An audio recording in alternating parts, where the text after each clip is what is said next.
অধ্যায় ২০। আমার মায়ের বিয়ের প্রস্তাব। আরিফুল ইসলাম, ঢাকা বিশ্ববিদ্যালয়। লেখক আর্গুমেন্টস অফ আরজু। গল্পটা আমার মায়ের মুখ থেকে শুনেছি। আমার মায়ের বিয়ের জন্য যখন প্রস্তাব আসা শুরু করেছিল, তখন এরকম একটা প্রস্তাব আসে যা আমার নানা বাড়ির সবার পছন্দও হয়। মায়ের কাছে ওই বিয়ের সম্মতি জানতে চাওয়া হলে আমার মা তা প্রত্যাখ্যান করেন। প্রস্তাবটা প্রত্যাখ্যান করার কারণ ছিল একটাই, আমার হতে পারত বাবার মুখে দাড়ি ছিল, আর দাড়িওয়ালা মানুষ আমার মায়ের অপছন্দ ছিল। খুব ছোটবেলায় যখন ঘুম থেকে উঠতাম, তখন ঘুম ভাঙার সাথে সাথে কানে ভেসে আসত কোরআন তেলাওয়াতের সুর। আমার বাবা, আমার মা কিংবা আমার ফুফু ভোরবেলায় কোরআন তেলাওয়াত করতেন। এখনও ছুটির সময় বাসায় গেলে ভোরবেলায় কোরআন তেলাওয়াত শুনতে শুনতে ঘুম ভাঙে। তেলাওয়াতকারী হিসেবে নতুন যুগ হয়েছে আমার ছোট বোনেরা। কথাগুলো বলার কারণ হলো, আমি এমন এক পরিবারে জন্মগ্রহণ করেছি যে পরিবারে এখনও ইসলাম মেনে চলার চেষ্টা করছে, আলহামদুলিল্লাহ। আশেপাশের অনেক পরিবার দেখে শুকরিয়া আদায় করি এই ভেবে যে আল্লাহ চাইলে তো আমার পরিবারও সেসব পরিবারের মতো হতে পারত, যেসব পরিবারে ইসলামের চর্চা হয় না। পরিবারের বাচ্চারা ছোটবেলা থেকে অনইসলামিক পরিবেশে বড় হয়। আল্লাহর কাছে শুকরিয়া আদায় করি আমি এমন পরিবারে জন্মগ্রহণ করেছি যেখানে ভার্সিটিতে উঠার পরও মা বাবা রাতে ফোন করে জিজ্ঞেস করেন দিনে ঠিকমতো নামাজ পড়েছে কি না। কলেজ জীবন পর্যন্ত নামাজ পড়ার জন্য আমাকে নিয়মিত অ্যালার্ম দিতেন আমার মা বাবা। অনেক সময় ইচ্ছায়, আবার অনেক সময় অনিচ্ছায়ও নামাজে যেতাম। ছেলে মেয়েকে নামাজ পড়ানোর জন্য স্নেহে করশে বা কঠোর পদক্ষেপে যা যা করার দরকার তার কমতি করেননি আমাদের মা বাবা। এমনকি শত মাইল দূরে আসার পরও এখনও ফোন দিয়ে প্রথম যে প্রশ্নটা করেন সেটাও নামাজ পড়া নিয়ে।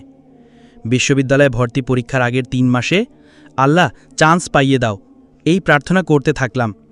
চান্স পাওয়ার লোভে হোক কিংবা অন্য কোনো কারণে হোক, তখন অনুধাবন করতে লাগলাম আল্লাহর সাথে সম্পর্ক তৈরি করতে হবে, মানে লবিং করতে হবে। আল্লাহ সেই দোয়া কবুল করলেন। ঢাকা বিশ্ববিদ্যালয়ে চান্স পেলাম। প্রাচ্যের অক্সফোর্ড, দেশসেরা বিদ্যাপীঠ, এর ছাত্র আমি। এবার আমারে কে ঠেকায়? বিশ্ববিদ্যালয় জীবনের রঙিন পরিবেশে পা দেওয়ার আগে অনেকেই অনেক সতর্কবাণী শুনিয়েছেন। রঙিন পরিবেশে এসে সাদা উপদেশগুলো ধূলিসাৎ হয়ে গেল। রঙিন দুনিয়ার সাথে পদার্পণ করার সাথে চারিদিক থেকে রঙিন দুনিয়ার মানুষ আহলান সাহলান জানালো। রঙিন দুনিয়ার সাথে খাপ খেতে আমিও মেতে উঠলাম মাতাল হাওয়ার সুরে সুরে। হ্যাং আউট, রাত বিরাতে ঘোরাঘুরি, আজ এক ফ্রেন্ডের বার্থডে পার্টি, তো কাল আবার আরেকজনের বার্থডে পার্টিতে যাওয়া। এভাবেই কাটতে লাগলো বিশ্ববিদ্যালয় জীবন। 1 ওয়াক্ত নামাজ পড়লে 4 ওয়াক্ত পড়তাম না, এমনকি জুমার নামাজও অনেক সময় মিস হতো। দ্বিতীয় সেমিস্টার শেষে যখন ছুটিতে বাসায় গেলাম, তখন আম্মু অসুস্থ। টানা কয়েকদিন ধরে প্রচণ্ড জ্বর, কাশি। ডাক্তার দেখালাম, জ্বরের ওষুধ খেয়েও কোনো কাজ হচ্ছে না। অনেকগুলো টেস্ট করার পর ডাক্তার রিপোর্ট দিলেন। রিপোর্ট হাতে দিয়ে ছোট্ট 3টি শব্দ বললেন ডাক্তার। মাথায় আকাশ ভেঙে পড়া, এই প্রবাদ বাক্যটা শুনেছি।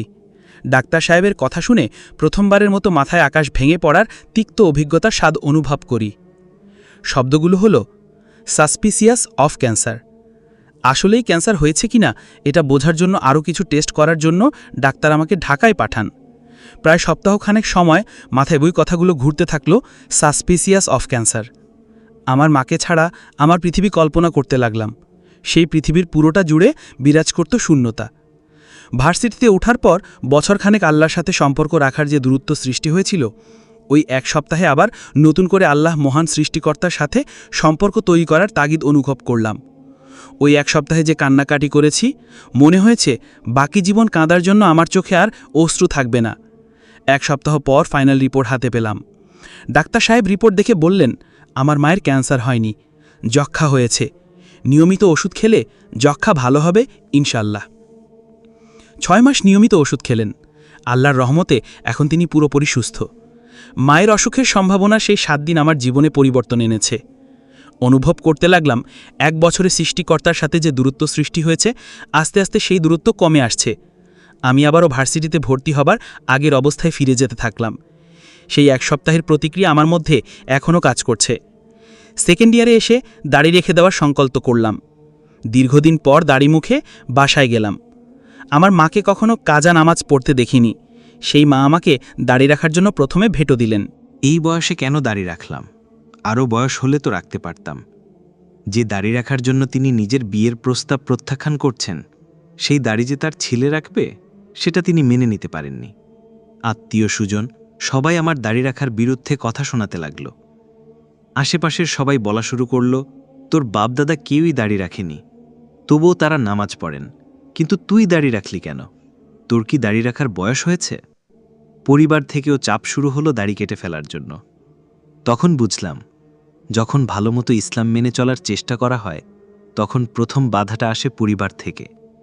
মাকে বোঝালাম নবী সাল্লাল্লাহু আলাইহি ওয়াসাল্লামের সুন্নতের কথা, দাড়ির প্রতি বিদ্বেষ পোষণ করলে তা রাসূল সাল্লাল্লাহু আলাইহি ওয়াসাল্লামের সুন্নতকে বিদ্বেষ করা হয়। আলহামদুলিল্লাহ, কিছুটা সময় লাগলেও মা বুঝতে পারলেন আমার দাড়ি রাখার বয়স হয়েছে।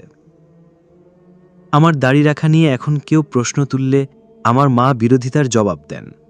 দাড়ি রাখার জন্য সর্বাত্মক সাপোর্ট করছেন আমার সেই মা, যিনি দাড়ি থাকার কারণে নিজের বিয়ের প্রস্তাব প্রত্যাখ্যান করেন।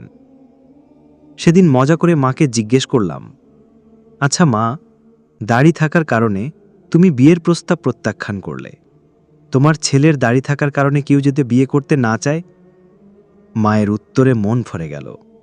যে মেয়ে দাড়ি পছন্দ করে না সে মেয়েকে বিয়ে করার দরকার কি?